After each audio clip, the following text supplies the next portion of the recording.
جمال الوجود بذكر الإله وتصفو الحياة بنور هدى. بسم اللہ الرحمن الرحیم. السلام علیکم. آج میں آپ کے سامنے 15ویں پارے کا خلاصہ اور تفسیر پیش کروں گا. 15واں پارہ سورہ بنی اسرائیل سے شروع ہوتا ہے اور اس کے بعد سورہ کہف کا کچھ حصہ اس پارے میں آتا ہے. اعوذ باللہ من الشیطان الرجیم. بسم اللہ الرحمن الرحیم. سبحان الذی اسری بعبدہ لیلا من المسجد الحرام الی المسجد الاقصی الذی بارکنا حولہ لنریہ من آیاتنا. پاک ہے وہ ذات جو اپنے بندے کو رات کے تھوڑے سے حصے میں مسجد حرام سے مسجد اقصی کی طرف لے گیا, ایسی مسجد جس کے ارد گرد میں ہم نے برکتیں رکھی ہیں. لنریہ من آیاتنا, تاکہ ہم اپنے اس بندے کو اپنی نشانیاں دکھائیں. رسول اللہ صلی اللہ علیہ وسلم کا معراج کا واقعہ اس صورت میں بیان کیا گیا ہے اور معراج کے واقعے سے ہی اس صورت کی ابتدا ہوتی ہے کہ وہ ذات پاک ہے جو اپنے بندے کو تھوڑے سے حصے میں مسجد حرام سے مسجد اقصی کی طرف لے کر گئی. اس میں اللہ نے بتا دیا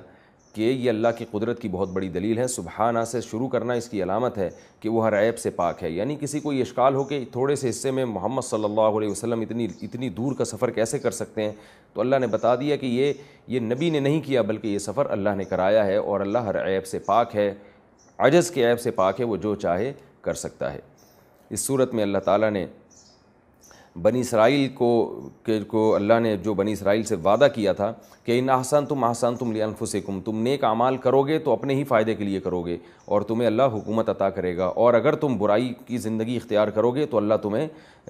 شکست خوردہ قوموں میں تمہارا شمار کرے گا, تمہیں غلام قوم بنا دے گا. اس معاہدے کا بھی تذکرہ اللہ تعالیٰ نے اس صورت میں کیا ہے. اس صورت کے شروع میں بہت اہم رکوع ہے وَقَضَىٰ رَبُّكَ أَلَّا تَعْبُدُوا إِلَّا إِيَّاهُ. بلکہ اس سے پہلے ایک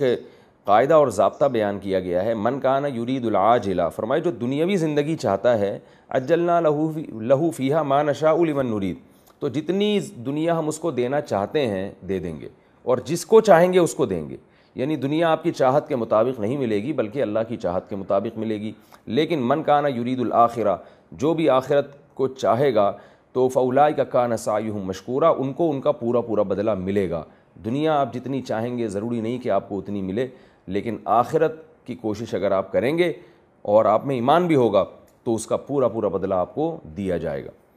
اور اس میں جو رکوع ہے پورا, اس میں اللہ نے بہت اہم احکام بیان کیے جن کو آپ اسلام کا خلاصہ کہہ سکتے ہیں. قضا ربک الا تعبدوا الا ایاہ والوالدین احسانا, تمہارے رب نے یہ فیصلہ کر دیا ہے کہ اللہ کے ساتھ کسی کو شریک نہیں کیا جائے گا, والدین کے ساتھ حسن سلوک کیا جائے گا. اما یبلغن عندک الکبر احدہما, اگر دونوں میں سے کوئی ایک یا دونوں بڑھاپے کو پہنچ جائیں, لا تقل لہما اف, تو تمہیں اف کرنے کی اجازت نہیں ہے.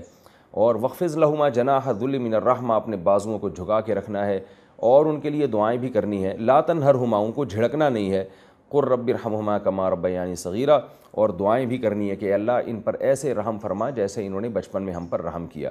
اور پھر اللہ نے رشتہ داروں کے ساتھ بھی اچھے سلوک کا حکم دیا, اور یہ بھی حکم دیا کہ اگر رشتہ داروں پہ خرچ کرنے کے لیے تمہارے پاس پیسے نہیں ہیں اور کوئی ضرورت مند تم سے مانگتا ہے تو ان کو اچھی بات کہہ دیا کرو, جھڑکا مت کرو, ان کو وعدہ کر لیا کرو آئندہ کا, یا کسی اچھے طریقے سے ان کو رخصت کر دیا کرو. اور یہ بھی بتایا کہ اتنا خرچ نہ کرو کہ اسراف کی حد تک آ جاؤ, اور نہ اپنے ہاتھ ایسے روک کے رکھو کہ بخل کے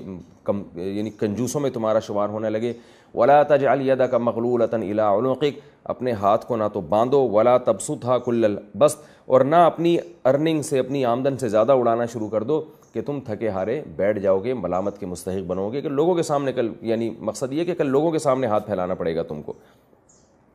اور یہ بھی حکم دیا کہ اپنی اولاد کو غربت کے خوف سے قتل مت کیا کرو. آج جو خواتین پریگننسی کو ضائع کر دیتی ہیں, بچے کو ماں کے پیٹ میں مار دیتی ہیں کہ خرچے کہاں سے اٹھائیں گے, یہ بھی اسی قتل میں داخل ہے. فرمائے نحن نرزقہم وایاکم,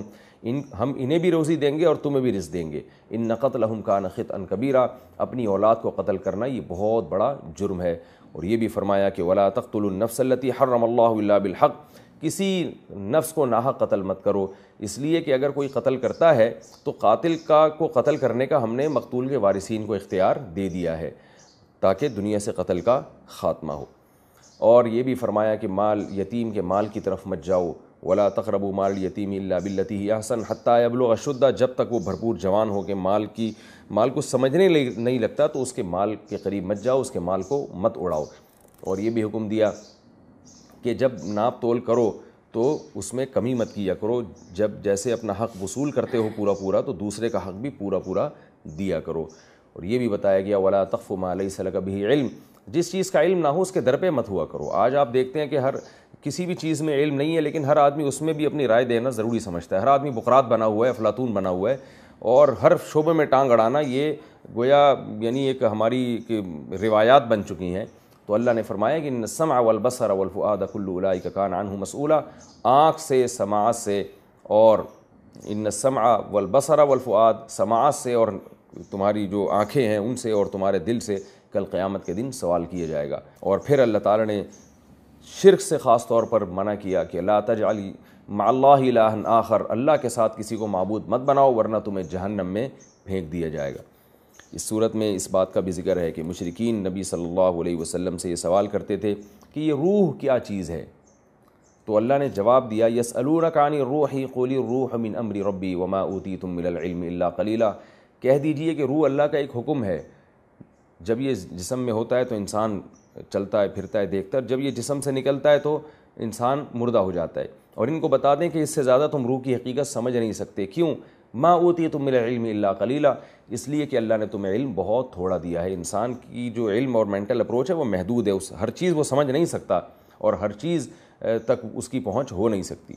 اور یہ بھی بتایا گیا کہ اے محمد صلی اللہ علیہ وسلم، ہم نے جو آپ کو علم دیا ہے یہ ہمارا انعام احسان ہے۔ وَلَئِن شِئْنَا لَنَذْهَبَنَّ بِالَّذِي أَوْحَيْنَا إِلَيْكَ، ہم چاہیں تو آپ سے یہ علوم چھین سکتے ہیں اور پھر آپ ہمارے خلاف کسی کو اپنا مددگار نہیں پائیں گے۔ إِلَّا رَحْمَةً مِّن رَّبِّكَ، لیکن رحمت ہے تیرے رب کی، إِنَّ فَضْلَهُ كَانَ عَلَيْكَ كَبِيرًا، کیونکہ اس کا فضل تجھ پر بہت زیادہ ہے۔ لہذا اے نبی،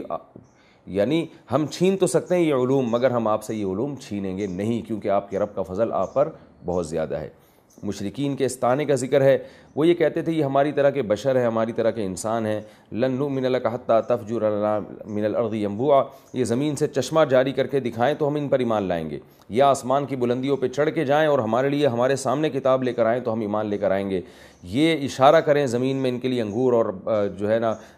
کھجور کے باغات پیدا ہو جائیں تو ہم پھر ایمان لائیں گے۔ تو جواب دیا گیا کہ اے نبی ان سے کہہ دیجئے سبحان ربی، میرا رب ہر عیب سے پاک ہے، میں نے خدائی کا دعویٰ نہیں کیا، میں نے رسول ہونے کا دعویٰ کیا ہے۔ یہ مطالبے یہ تو خدا کر سکتا ہے، اللہ کے کام ہے، میں تو ایک بشر ہوں، ایک انسان ہوں، لیکن مجھے اللہ تعالیٰ نے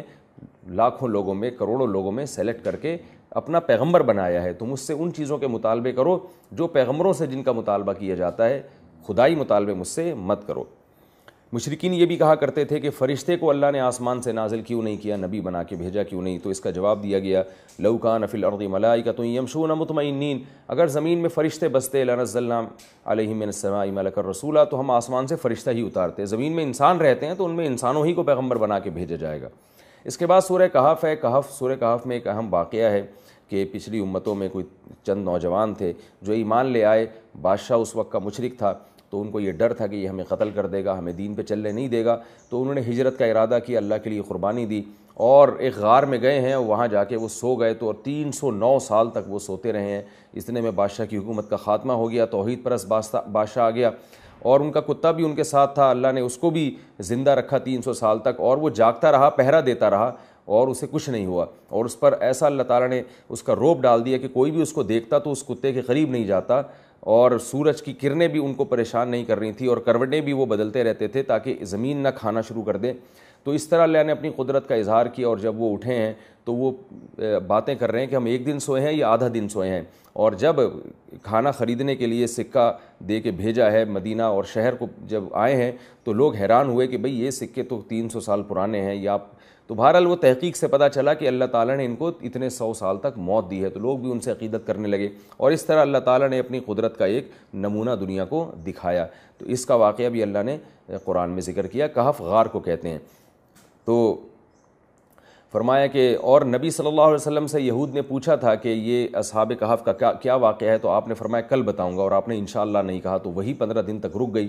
اور جب وہی نازل ہوئی ہے تو اللہ تعالیٰ نے آپ کو تنبیہ کی وَلَا تَقُولَنَّ لِشَيْءٍ إِنِّي فَاعِلٌ ذَلِكَ غَدًا، کہ کبھی بھی آپ یہ نہ کہیں کہ میں یہ کام کروں گا کل، اِلَّا إِن شاء اللہ، مگر آپ نے یہ لازمی کہنا ہے کہ انشاءاللہ، اگر اللہ نے چاہا، کیونکہ آپ کے پاس جو علم ہے وہ آپ کے اختیاری نہیں ہے، وہ اللہ نے اپنی نعمت اور قدرت سے آپ کو وہ علوم عطا کی ہیں، تو جو اللہ چاہتا ہے وہ ہوتا ہے۔ اس سے انشاءاللہ کے لفظ کی ہمیں اہمیت کا اندازہ بھی ہوتا ہے کہ جب بھی کوئی بڑا کام کرنے کا ارادہ ہو تو ہمیں اس لفظ کے ساتھ انشاءاللہ ضرور کہنا چاہیے کہ بھائی میں یہ کروں گا، لیکن جب کروں گا جب اللہ چاہے گا بھی، میرے اختیار میں وہی ہے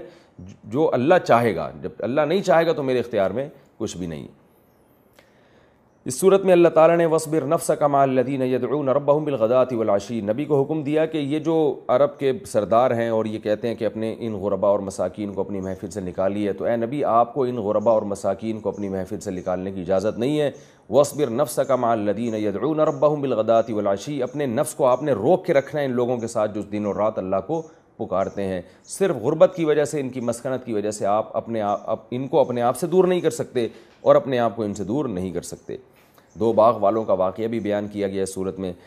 باغ والے کا واقعہ بھی بیان کیا گیا کہ اس نے تکبر کیا، شرک کیا، دوسرے دوست نے اس کو سمجھایا کہ تم اللہ کی آیات پر ایمان لے کر آؤ اور اس باغ پر دولت پر اتراؤ نہیں، لیکن وہ اتراتا رہا، اللہ تعالیٰ نے اس کے باغ کو ہلاک کر دیا اور بعد میں اس کو اس بات پر ندامت ہوئی، جس میں یہ سبق دیا گیا کہ اللہ نے اگر آپ کو مالی اسباب اور وسائل دیے تو آپ اترائے نہیں بلکہ اس کو اللہ تعالیٰ کی دین سمجھے۔ اس پارے کے آخر میں حضرت موسیٰ علیہ السلام اور خضر علیہ السلام کا واقعہ کا پہلا جز بھی ہے کہ موسیٰ علیہ السلام، صحیح بخاری میں موسیٰ علیہ السلام سے پوچھا گیا کہ اس دنیا میں سب سے بڑا عالم کون ہے، آپ نے فرمایا میں، تو اللہ تعالیٰ کو یہ بات پسند نہیں آئی کہ حضرت موسیٰ کو کہنا چاہیے تھا اللہ تعالیٰ۔ بات حضرت موسیٰ کی درست تھی کیونکہ اس وقت سب سے بڑے عالم حضرت موسیٰ علیہ السلام ہی تھے، لیکن پھر بھی اللہ تعالیٰ نے موسیٰ علیہ السلام کو تنبیہ کرنے کے لیے کہ ظاہری الفاظ مناسب نہیں ہیں، تنبیہ کرنے کے لیے خضر علیہ السلام کے پاس بھیجا کہ جاؤ ہمارا ایک بندہ ہے اس کو ہم نے ایک علم دیا ہے اور ان کی صحبت میں کچھ وقت جا کے رہو۔ موسیٰ علیہ السلام وہاں آتے ہیں تو خضر علیہ السلام کہتے ہیں کہ میں جس قسم کے کام کروں گا آپ کو میرے کاموں پر اعتراضات ہوں گے، لہذا آپ میرے ساتھ نہیں چل سکتے۔ موسیٰ علیہ السلام کہتے ہیں، ان سے وعدہ کرتے ہیں کہ میں آپ کے ساتھ رہوں گا اور میں آپ کے کاموں پر اعتراض نہیں کروں گا۔ دونوں چلتے ہیں، یہ ایگریمنٹ کر کے، معاہدہ کر کے چلتے ہیں، تو ایک جگہ کشتی میں آ کے بیٹھتے ہیں اور کشتی پار لگتی ہے تو خضر علیہ السلام اس کشتی میں ایک پھٹا نکال دیتے ہیں، اس کو عیبدار بنا دیتے ہیں۔ موسیٰ علیہ السلام کہتے ہیں یہ کیا کام آپ نے کیا، بلا وجہ آپ نے ان کی کشتی کو عیبدار بنا دیا۔ خضر علیہ السلام فرماتے ہیں الم اقل انک لن تستطیع معی صبرا، اے موسیٰ میں نے کہا نہیں تھا آپ میرے ساتھ صبر نہیں کر سکتے۔ موسیٰ علیہ السلام فوراً کہتے ہیں کہ مجھ سے غلطی ہو گئی